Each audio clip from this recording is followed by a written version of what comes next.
Hello, BookTube. It's Sunday, and I thought I'd just come with a sort of wrap up of a few things that I've been doing over the weekend. Uh, I go back to work tomorrow, Monday. It's one of those four-letter words work that is the most devastating of all of them.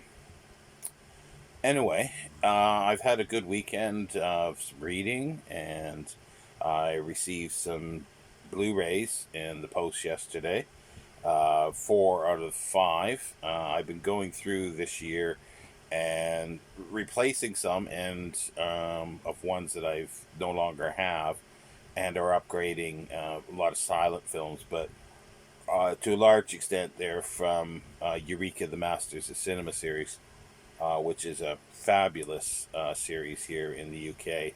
Um, I guess the closest thing in the US would be Criterion, but I think they're far superior than Criterion.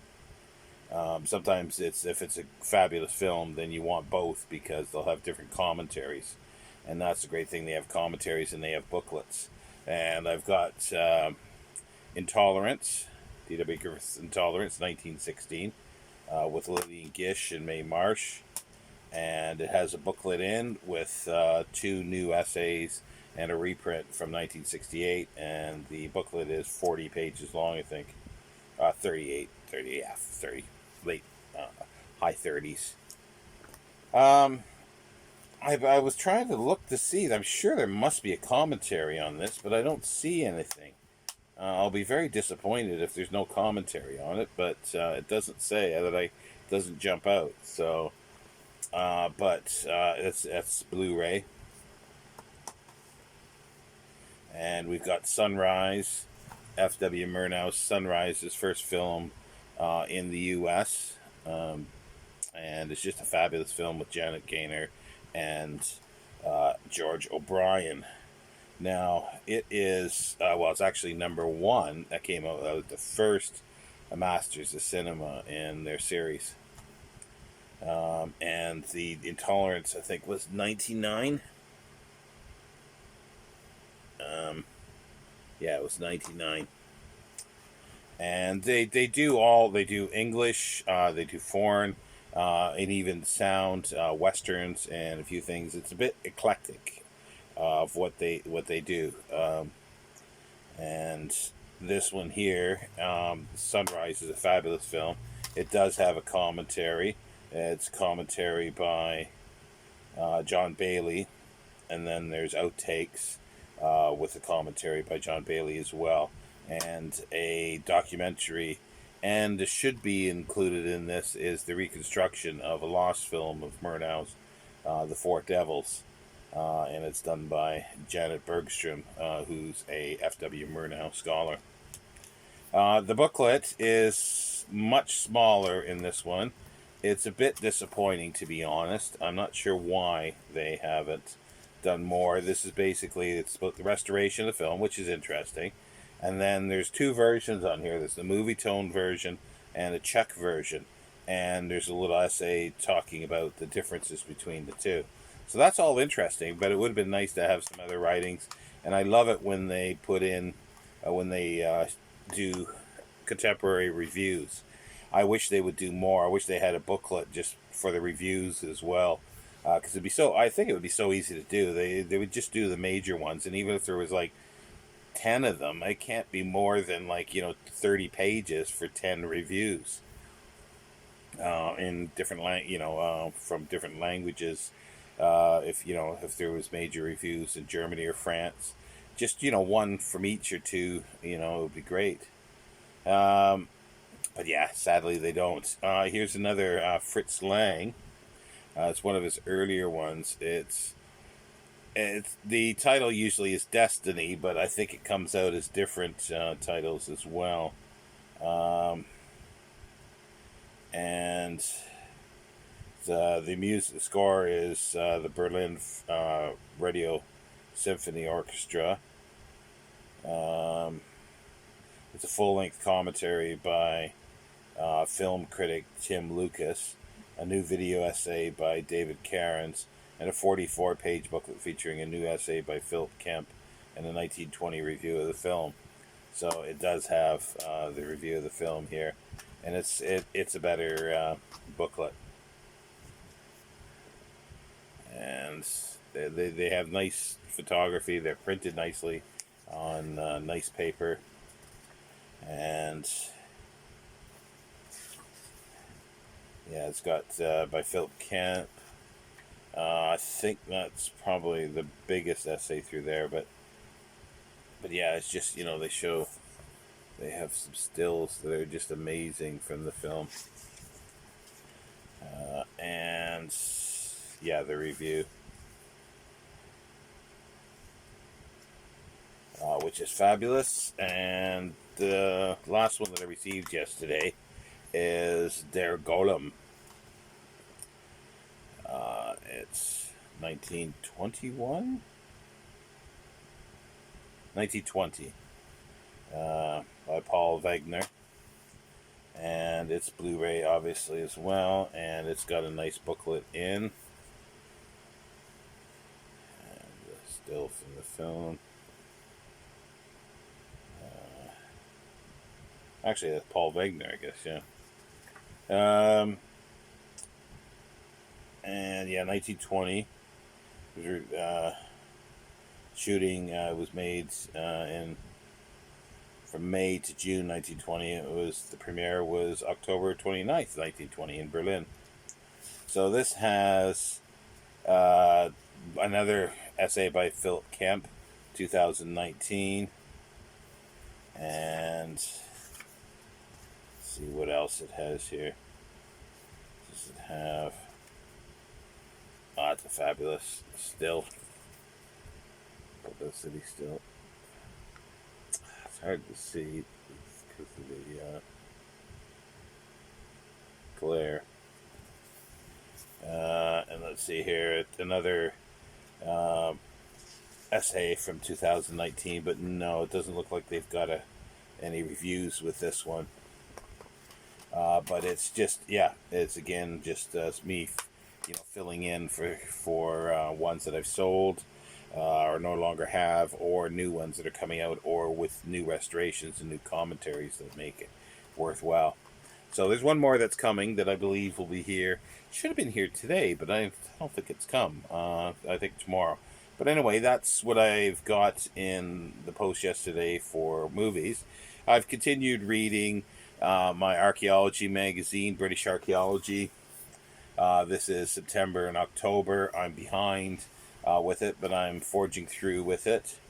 And I'm almost finished reading little articles from the oldie. I've actually ordered another magazine, an Egyptology magazine, that I used to get a long time ago. There was another one I wanted to get, was the Biblical Archaeology Review, which I really, really enjoyed.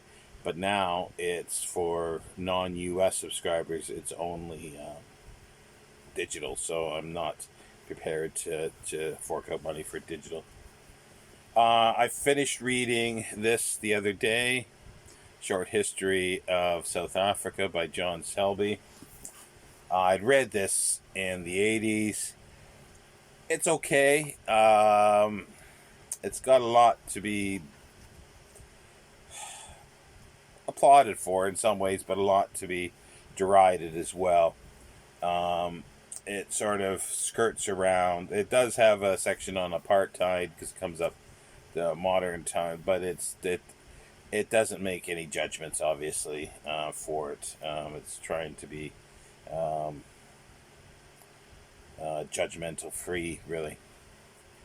But it skirts around, and it's too brief on many things. But I still thought it was pretty good when I saw it, because I wanted to buy the other one that I wanted to get from the bookseller. I wanted, but if I bought two of them, I think I got 30 or 40% off. So I wound up buying two, and it's like the cost was just marginally more for both of them than it was for the one. I don't think I'll be keeping this, and the main reason is because it smells musty, and my allergies have been set off all the time while reading it. And it's the same with the other book that I think I want to keep, but I'll have to probably replace it as well. But But yeah, no, it was nice to reread this, to sort of refresh my memory of it. And today I've started reading Adrian Greaves's Crossing the Buffalo, the Zulu War of 1879. This is Cassell. I think it's no Weidenfeld and Nicholson.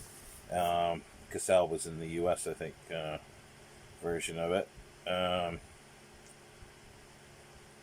2005. It's another general history of the war. It's about 370 pages, just shot. No, about 365 pages. And the reason why I'm reading this one first because I want to read this by Adrian Greaves, his massive works Drift. It's bigger.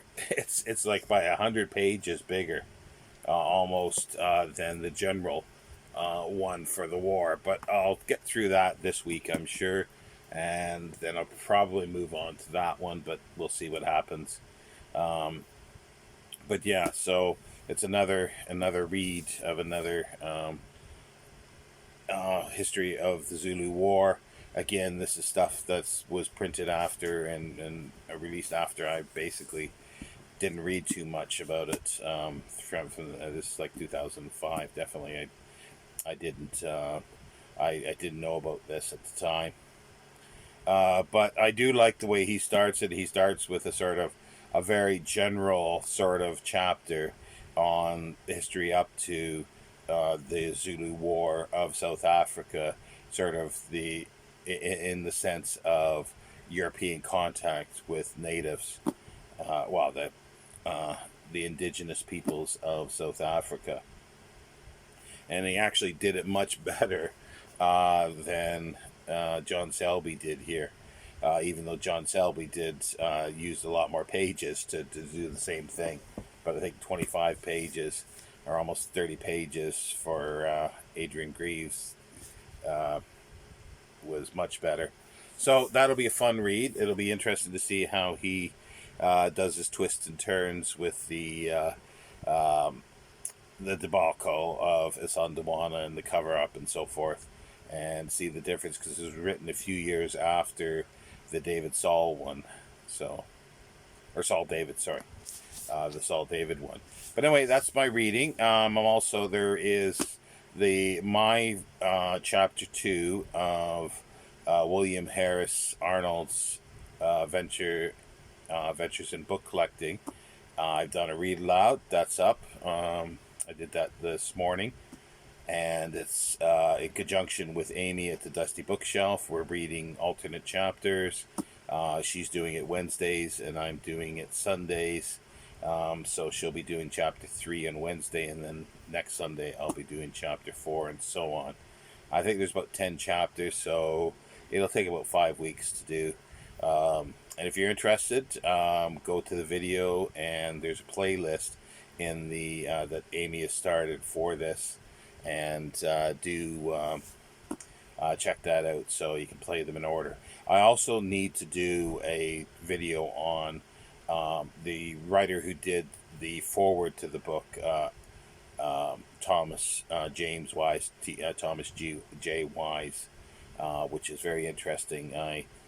I've been feeling a bit off this weekend. I'm not quite sure what it is, so I just didn't get around to sort of thinking about doing that. I have to do a little digging a little bit to get a few points and stuff, and I just wasn't in the frame of mind to do that. So anyway, I'll end it there at 15 minutes booktube, and that's what I've been doing this weekend. And I'm not sure when I'll be back next. I'm sure there'll be a tag to do in the next day or two. I might do my rambling again. That's sort of like this is, I guess, a book ramble. This is Sunday book ramble and film ramble. Anyway, take care, booktube. I will see you shortly. Bye.